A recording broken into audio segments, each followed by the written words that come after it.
What's up guys, it's James here, and in today's video we're going to be breaking down the BRRRR method that you might have heard of on other channels, you might have heard of elsewhere. We're going to be breaking down how and why we use this method to purchase properties with very little money actually left in the deal, so actually get our money back out of the deal when buying short-term rental properties. Now this is an option. Whenever you're buying short-term rental properties, you kind of have the option to either buy one of three different types of properties. One would be a renovation project where it's, there's significant renovation work need to be done and you can increase the value of the property by doing those renovations and pull a lot of your money out of the deal. We're going to walk through all the numbers behind that in this video. Or the other option is to buy a property that is just what we call a furnish and list property, meaning that it doesn't require any substantial renovations, maybe a little bit of paint if anything, but for the most part, you're just furnishing the property, getting it set up and ready and listing it on Airbnb. Or the last category would be what we call a turnkey property. And that's generally going to be a property that's already set up and operational as a short-term rental property. And so you're buying it sometimes with bookings already lined up in the calendar, and you're buying it really just ready to hit go on and start bringing in income. Now, with a turnkey property, you're obviously going to pay a premium for that. Obviously, with a furnish and list property, it's going to be slightly less expensive than a turnkey property, but you're still going to pay a premium for it. And the one type of property that you're going to get sort of the best deal on is going to be the renovation project property. But as you would suspect, the amount of work required for each of them goes in the inverse order. So turnkey property, you're paying more for it, but you have way less work to do. It's really just ready to go. The furnish and list property, you're getting a slightly worse deal on, and it's only a little bit more work to do to get that property set up. Whereas a renovation project, you're going to get a way better deal on that property, but it is going to take more time and energy in order to actually get that property up and running. So there's all these different options. One of them, and that's personally just my favorite, is the BRRRR method. And I'm going to walk through why in this video, but the main reason is because it allows me to keep my money moving and grow my portfolio a lot more quickly without needing to constantly be earning and declaring a whole bunch of additional income that I can use for down payments to finance those properties. So we're going to jump into it here. Before I do that, I just want to remind you guys, whatever your strategy is, whether you want to do BRRRRs, whether you want to renovate properties, whether you want to buy a furnish and list property or a turnkey property, I highly recommend, if you're looking at investing in short-term rental properties, that you check out the link in the description down below to register for the free training there. We're also going to give you an analysis spreadsheet that we use to analyze all of our deals completely free. So just sign up for that at the link in the description down below. Now let's go ahead and jump in here. So I'm going to use an example property to illustrate this whole kind of process. And this is actually a property that we purchased last year. And so the purchase price on this property was $500,000. And this blue carpet should tell you everything you need to know about the state of the property. Now, it wasn't in a total state of disrepair, but it was definitely very, very dated. It had been a long time since any renovations had been done for the property. So this was a property where we needed to do quite a bit of renovation work. Obviously, we're not going to be leaving the blue carpet in this property. As you would suspect, that wouldn't do too well as a short-term rental. But there's a lot more. There's popcorn ceilings that need to be redone. The bathrooms and the kitchen need to be updated. The flooring all throughout the property need to be updated. There's a lot of work to do. And so with this property, if you're putting 20% down, and oftentimes on short-term rental properties, you can get a lower down payment. So there's all kinds of different ways to do that. But let's just assume a 20% down payment just to make the numbers really simple. 20% of $500,000. That means you get the property for $100,000 of your own money going into it for the down payment.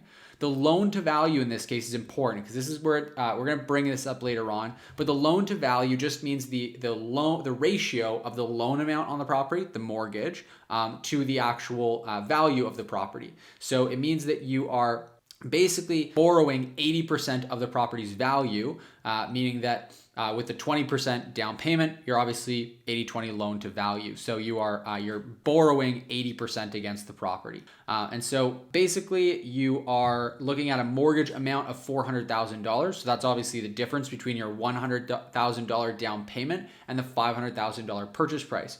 So this is basically, it's important to know this because the bank is generally going to lend you, whether it's 80% or 90% of the property's value, they're going to lend that based on the property's value. That's the one thing that will remain constant. So if the property's value goes up, you can later refinance the property and still get that same percentage, the same 80% of the value of the property as a mortgage, as a loan. So that's important. We're going to bring that up and show why that's so important later on.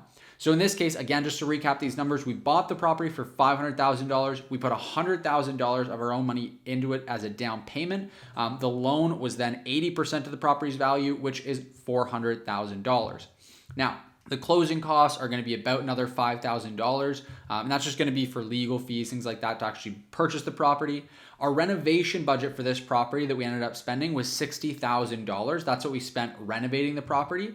And that means our total cash into the property from the down payment, the closing costs, and the renovation is $165,000. So what we actually put into the deal was the $100,000 down payment, $60,000 for renovations, and that $5,000 for closing costs. That's $165,000. Now, why, right? You know, the appraised value on this property after the renovation is $650,000. And the big question there is going to be why. I know a lot of people wonder, well, if you buy the property for $500,000 and you put $60,000 into renovations, doesn't that mean that the property is now worth $560,000? Not $650,000. That's a valid question, and the reason for this is, really illustrated by this second picture here. Why is it worth so much more? How did we pick up that additional $90,000 in value out of, seemingly out of thin air? And it's because of the second picture here. There's a value that the market places on not needing to do these repairs. No one wants to do this renovation work. People don't want to buy a property that's a project a lot of the time. So people are willing to pay disproportionately more for a property that's move-in ready, that's actually already renovated, already up to date, because the market places that value on not needing to do the work. But also because people, a lot of people just can't envision what a property can be like. They don't have the expertise to do that renovation work. They can't they don't have the expertise to be able to see the potential in a property. And so naturally, if you go into a property with blue carpeting, you see that as a much less valuable property than one that is already move-in ready and it's beautifully done, right? And so another way to think about it is, imagine if the property were to only be worth $560,000 after the renovation. Well, then no one in their right mind would ever buy a property that needed to be renovated, because you would be able to spend less money. Because if you think about it, you could get 80% of the $60,000 as a loan from the bank anyway. So you actually need to spend more cash to buy a renovation project in that scenario. And you're going to, the property just doesn't make any sense there, right? If you think about buying a $560,000 property, your down payment is only going to go up by a few $1,000s. What is that? About $15,000 that your down payment is going to go up by. So you could buy a $560,000 home with only $115,000, $120,000, versus buying a $500,000 home and then renovating it, which would cost you $165,000. Who in their right mind would take more money out of pocket to buy a property that they then have to do a bunch of work to renovate, that then isn't worth any additional money beyond what they paid plus what they renovated it for, right? It just doesn't make any sense. So what would happen is no one would ever buy properties that needed to be renovated. They would only buy move-in ready properties. And so there would just be no desire, no demand for these properties. And that's ultimately what happened in the real market, is that there wasn't desire. And so therefore the price needs to go down. And then once you bake in enough margin there for people to actually be able to get value out of buying that property that needs renovation work, then it hits a price where people go, okay, I'm willing to do that work because I'll actually get some benefit for it. So that's kind of the logic behind why the market works this way and why you're going to kind of create value out of thin air. Now, that's not to say that you can do renovation on any property, obviously, and just generate value, right? It has to be in the eyes of the market. So generally, you're going to see people renovating properties, mostly spending the money on the kitchen, on the bathroom. Those things tend to jack up the value of the property quite a bit. There's other strategic renovations you can do that are going to increase the value of the property more than others will. And you need to start with a property that by and large in the market as seen as needing renovations. So we're not picking a property that just because of your own personal taste, you don't like it, whereas the rest of the market sees it as move-in ready, but you just personally don't. We're looking at it for a property that the entire market looks at and they go, that needs work. That property is not move-in ready by any one standard. Those are the ones that you're going to get a better deal on. Now with the appraised value of $650,000, it's important to remember again, the bank is willing to loan us 80% of that value, of that $650,000 amount. Because again, they want to make sure that we have 20% in the deal, but that can be from money that we've put into the deal or from appreciation that we've created, right? We now have an extra, $160 whatever thousand dollars, roughly, I think it's $140,000 that we have extra in the deal that'll bring us beyond that. So again, just to keep it really, really simple, just think about this $650,000 value and think the bank will loan me 80% of that. The bank is going to loan me 80% of that, meaning $520,000. And that's our new mortgage, is $520,000. Now, if you remember, our mortgage amount initially was $400,000. So the difference there is $120,000. And a mortgage is just a loan, right? So initially the bank gave you a loan for $400,000 and you used it to buy this house. And now they're saying, well, we actually have an extra $120,000 that we can give you as a loan. So you get that $120,000 back. That's the additional mortgage amount. That's the amount that you can cash out. And so that means that you actually cut a check for $120,000, and that can obviously be used to pay off a lot of this closing costs, the renovation, the down payment. So that kind of gives you that money back. And now your ending cash in the deal is only $45,000. So now you own a property that is worth $650,000, right? How much money do you have actually of your own money in the deal at this point? About $45,000.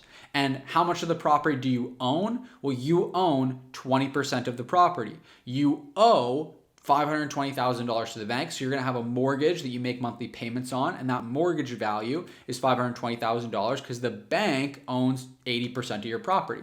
But you still have 20% equity in the property and yet you only have $45,000 of your own money in the deal. The reason for that is the rest of the equity that you have is sweat equity. The rest of the equity you have, you actually created out of thin air, like we talked about. And so that's how you have more money in the deal. Technically, you have $130,000 worth of value in the deal, that 20% that you still have in the deal, but yet only $45,000 of that is actual cash you have in the deal. The rest is value you created through the renovation work. And so the advantage of this is pretty simple to see, right? If you have $165,000 in this scenario, then you're going to need to, buy this property. And let's say it was a turnkey property that you just bought with your $165,000. Well, that means that now, in order to buy the next property, you need to come up with another $165,000. And for most people, that's going to take a number of years to get that kind of cash back on hand. Now, in this scenario here, you're going to be able to have ending cash in the deal of $45,000. So now you only need to come up with another $45,000 to get that entire money paid back to you. And now you've got that same $165,000 that you initially had.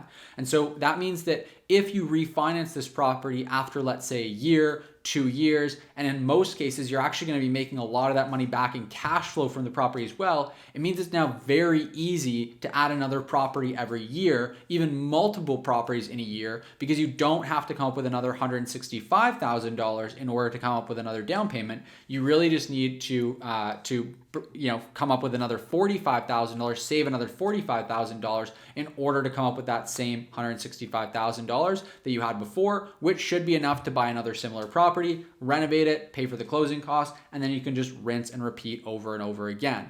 So it just allows you to build your nest egg a lot more quickly. And if you pay attention to compounding growth curves, anything that you can do to cut off that long kind of flat part of the traditional compound growth curve, if you can speed that up, that's going to help you a lot in the long run. Now, again, it's really important when you're doing this that you make sure, and we talk about this in other videos, you make sure that you run a worst case scenario analysis and make sure that your property is always going to cash flow positive so that you're never going to be at risk of having to sell the property. But this is also a really nice way to build in a safety net as well to your investment because you've actually increased the value of your property. So it's going to be worth more than what you paid for it and what you actually spent on the renovation. So I hope this has been valuable to you. If you have any questions for me, let me know in the comment section down below. If you want to learn more about this strategy and about investing in short-term rental properties, buying properties like this for short-term rental versus buying turnkey, if you just want to know this strategy overall, know how to build massive cash flow through short-term rental investing, make sure you check out the link in the description down below to our free training that covers all of the details on that. Other than that, like the video, subscribe to the channel to make sure you stay up to date with the 2 new videos we post every single week. And with all that said, I'll see you in the next video.